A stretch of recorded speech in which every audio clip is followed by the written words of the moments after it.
Hello everyone, and welcome to Right Wing Rising. Please be sure to like this video down below before you are finished watching, and subscribe to the channel if you are new.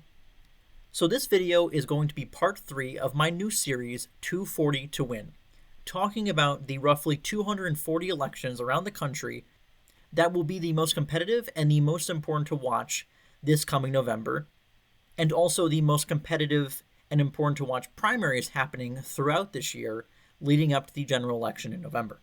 So in part 1, we talked about the 10 states that will be safe for one party or the other this November and have no competitive races or races of any interest to be watching for throughout this year and November. And then for the first state of the 40 remaining states that will have at least one or two competitive races in them, we talked about the state of Alabama and the competitive congressional race there.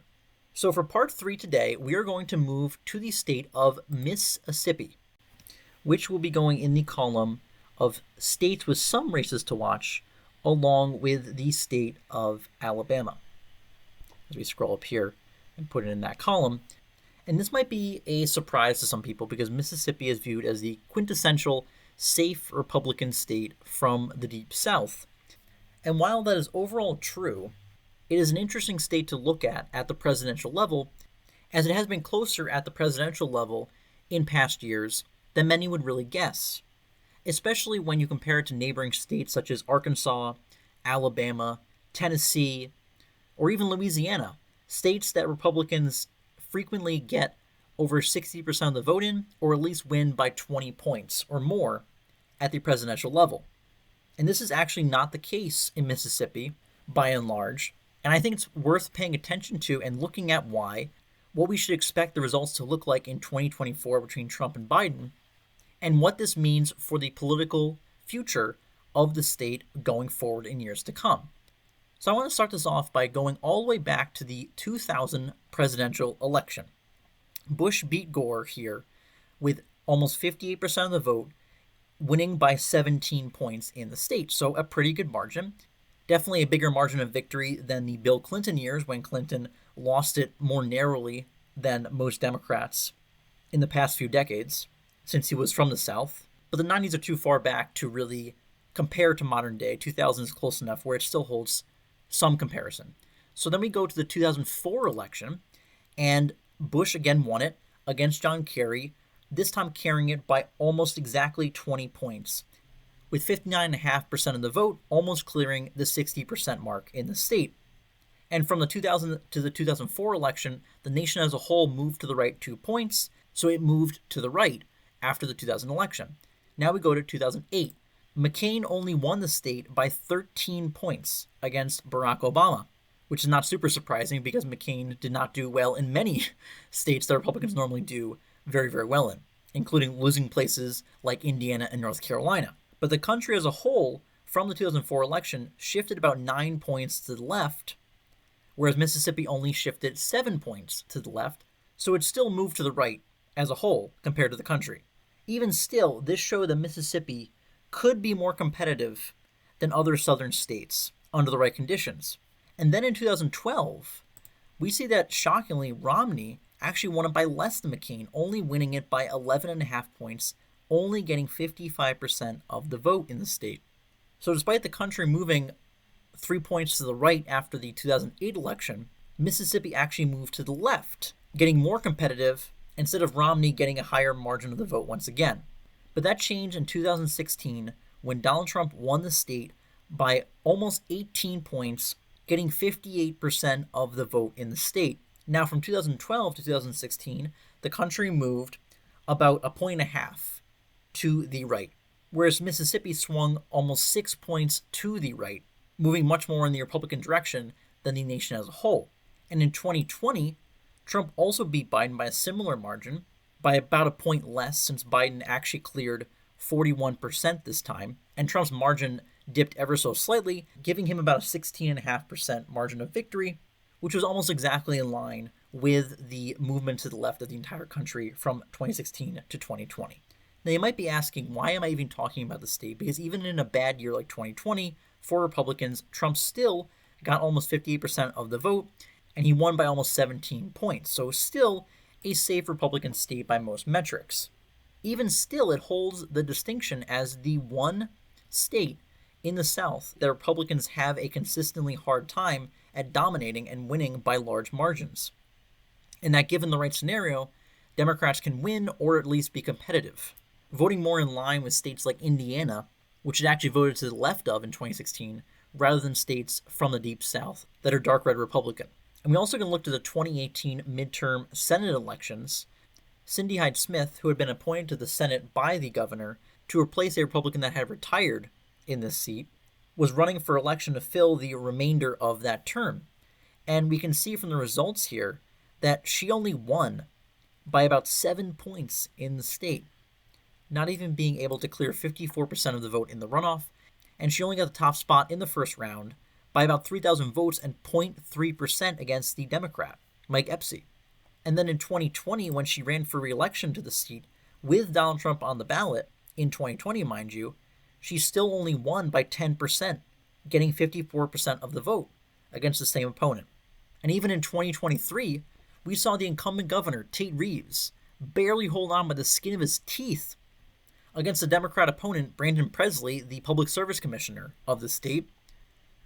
He couldn't even crack 51% of the vote, winning by a little bit over 3% of the vote. That's it. It was down to the wire. It was a razor-thin election. And he only won by 5 to 6 points in 2019 to a first term, and somehow the margin got closer. And sure, Tate Reeves was not the most popular guy in Mississippi due to his handling of some issues. He still is a socially conservative Republican in a supposedly deep red state. With closer margins in the past 4 presidential elections compared to surrounding states in the South, and back-to-back very competitive races for governor, does this mean that Mississippi is going to be an overall competitive state anytime soon, or that it is trending to the left? The good news for Republicans is that overall, this does not seem to be the case. In 2022, in the U.S. House, Republicans won 64% of the popular vote in the state. And if we look closer to the 2nd District in the U.S. House, the one Democrat seat of the 4, when Benny Thompson normally wins, either in the high 60s or 70+% of the vote, he only got 60% this time, and Republicans almost cracked 40% in the district, even though this is a very Democrat district. And we can also look to the state Senate election in 2023, where Republicans held all 36 of their seats and maintained their supermajority. And in the state House of Representatives, Republicans actually picked up 2 seats in 2023, and they now have 79 seats to the Democrats' 41. And in addition to having large majorities in the state legislature, controlling 3 out of the 4 House seats, and holding both U.S. Senate seats in the state, they hold all other statewide offices in the state government, in addition to the governorship, and they won all of those races by comfortable margins in 2023, by much wider margins than the governor race. So the question is, if Mississippi is so red down ballot, why have the Republicans struggled with competitive races at the governor level the last 2 times, and been closer to a likely margin of victory of about 10-15 points than to an all-out blowout win of 20 points or more, and failed to get 60% of the vote in the state at the presidential level? And there's one big factor to explain that, and that is the population of the state being almost 40% African American, which is a reliably Democrat voting bloc, as I talked about in my last video in the series about Alabama. We can see here that the western part of the state, in yellow, is plurality African American, and even some other counties here on the eastern side of the state. That gives Democrats a high floor right off the bat in Mississippi, enabling them to get a higher threshold of the vote than in most southern states. And turnout is much higher, generally speaking, among the African American community in presidential elections, enabling Joe Biden to clear 41% in 2020, especially since he was viewed at the time, not so much anymore, but at the time he was able to do well with that voting bloc and get them out to vote in large numbers in 2020. That was seen kind of across the country, especially in the South, as we saw it in Georgia especially. That's what helped him flip the state. So this will give Democrats an edge to at least be competitive, especially when there's an unpopular incumbent or candidate, such as Tate Reeves for the governorship, where Republican turnout might not be as enthused. It makes the gap to victory a little bit easier to close for Democrats. when they already have a high percentage of the state that are reliable voters for them. But there's another key part of the demographic of the state that favors Republicans, and if they tap into it, they should be able to ensure that Mississippi stays Republican and very Republican for the long-term future. And that is the fact that Mississippi has the second highest percentage of their population belonging to the working class, those without a college degree, making up almost 3/4 of the population, according to a most recent count. And this is a voting bloc that has been swinging more Republican in recent years, especially since Trump took the mantle as face of the Republican Party starting in 2016, for almost a decade now. If Republicans make a play for these voters, and maybe some voters that are left off the table in past elections that have not gone out to vote, or are not registered Republican, or not registered to vote at all, that would lean Republican, if they do that, if the state party focuses on that, then this is a state that is still very much favorable to them in the long term, and not a state to worry about despite some close races. So if Trump continues his overall campaign message of focusing on the working class and targeting those voters, then there's no reason that he should not be able to increase his margin against Biden and perhaps clear the elusive 60% in the state.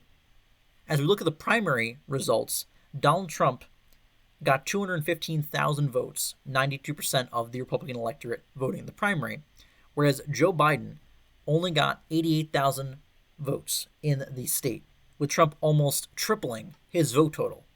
Not a high show of enthusiasm from Democrats in the state, and especially African American voters. As we can see back in 2020, in that primary for the Democrats, Joe Biden got 222,000 votes. Again, almost tripling what he got this time. It almost matched Trump's margin of 240,000.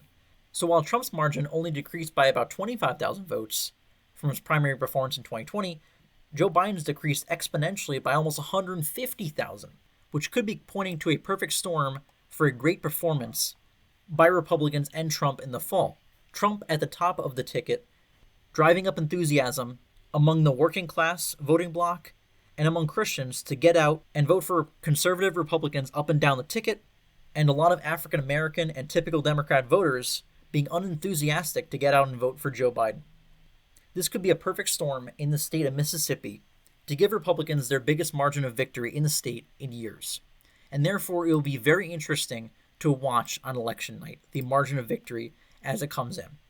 Because again, Trump is going to win the state of Mississippi, make no doubt about it. But I thought it was an interesting election to talk about for the reasons discussed in this video. A reliably Republican state where some elections are surprisingly competitive. But as we see, there are many good reasons for that, but there are also reasons that Republicans can attain a larger margin of victory by targeting certain voters to get out and vote for them, to ensure that Democrats will not gain a bigger foothold in the state for the foreseeable future.